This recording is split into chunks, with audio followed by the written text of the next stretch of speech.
kasi story na nakakatakot about kay Katrina.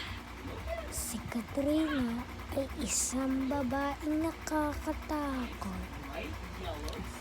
Nakakatakot kasi ang mukha, pero pangiti.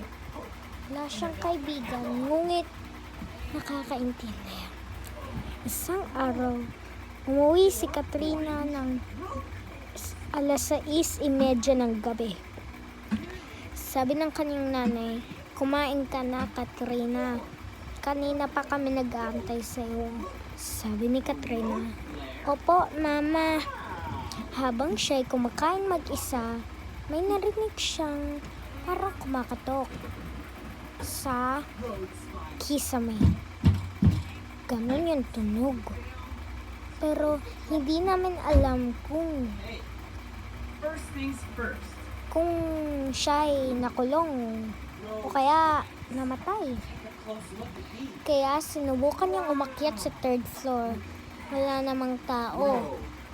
Pero habang kumakain ulit, bigla siya nakarinig ng 3 katok. Ganun na naman. Kaya ang ginawa niya ay dali-dali siyang umakyat sa third floor at nagulat siya. May nakita siyang isang babae na nakaputing bestida at nakatingin sa kanya ng ganito. And the police car's gonna make sure it doesn't drive on these because these are really sharp.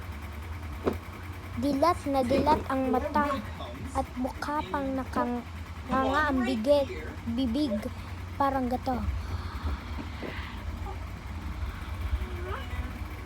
Ganun. Dali-dali siyang bumaba at ikinuwento sa kanyang nanay ang nangyari. Ang nanay niya hindi naniwala. Kaya sinabi ng nanay niya, "Huwag ka magpaniwala dyan, kumain ka na." Natulog na si Katrina pagkatapos kumain. Habang siya ay natutulog, may narinig siya na namang kumakatok sa third floor. Agad-agad siyang bumangon at kinuha ang flashlight at umakyat na sa third floor. Pero wala namang tao. Pagbaba niya, may nagsit-sit sa kanya. Paglingon niya, merong isang batang lalaki ang nakatitik sa kanya ng gato.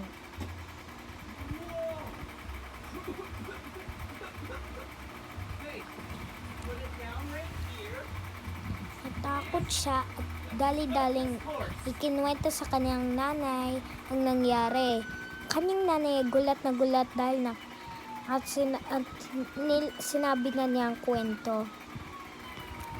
Bago ba daw tayo lumipat, sabi ng kanyang nanay na isinalin ko sa Tagalog. Bago daw itinayo ang bahay na to, merong isang lalaki pumatay sa mag-ina. Pero hindi ko kilala kung sino yung mga dalawa. At nagulat nga si Katrina. Si Katrina ay pinabasbasa ng kanilang bahay at hindi na gumambala ang multo.